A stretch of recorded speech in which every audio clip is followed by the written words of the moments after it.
Education to employment అనేది ఒక beautiful message స్టూడెంట్స్కి ఇస్తున్నారు. సో అసలు ఇది ప్రాక్టికల్గా ఎలా వర్కౌట్ చేస్తున్నారు?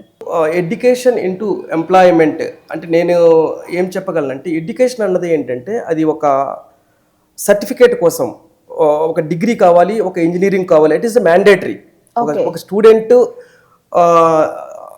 జాబ్కి అప్లై చేయాలి అంటే that certificate is mandatory.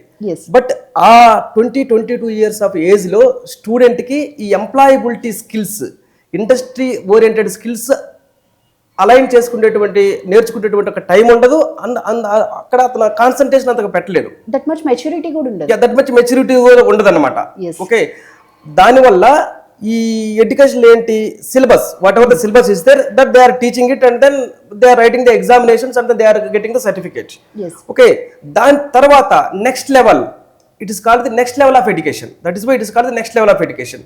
So ఈ ట్రైనింగ్ మన వర్సో ఏం ఆఫర్ చేస్తుందంటే, ఇండస్ట్రీ ఓరియంటెడ్గా అసలు మీరు రేపు ఒక డేటా అనలిస్ట్ కావాలన్నా సరే, రేపు ఫుల్ స్టాక్ పైథాన్ డెవలపర్ కావాలన్నా సరే, okay, what you have to learn?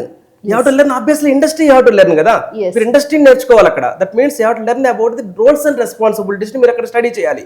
ఆ రోల్స్ అండ్ రెస్పాన్సిబిలిటీస్ ఎలా ఉంటాయి, ఓకే, ఒక పైథాన్ డెవలపర్ కావాల్సినటువంటి కీ రిజల్ట్ ఏరియాస్ ఏంటి, ఒక డేటా అనలిస్ట్ కి కావాల్సినటువంటి కీ రిజల్ట్ ఏరియాస్ ఏంటి, ఒక జావా డెవలపర్స్ కావాల్సినటువంటి కీ పర్ఫార్మెన్స్ ఇండికేటర్స్ ఏంటి. సో ఆ విధంగా మనం ఇక్కడ పిల్లల్ని ట్రైన్ చేయడం అనేది జరుగుతుంది. ఇలా technical knowledge and soft skills రెండు ఫోకసింగ్ పెడతాం కాబట్టి అది easy to crack the interview.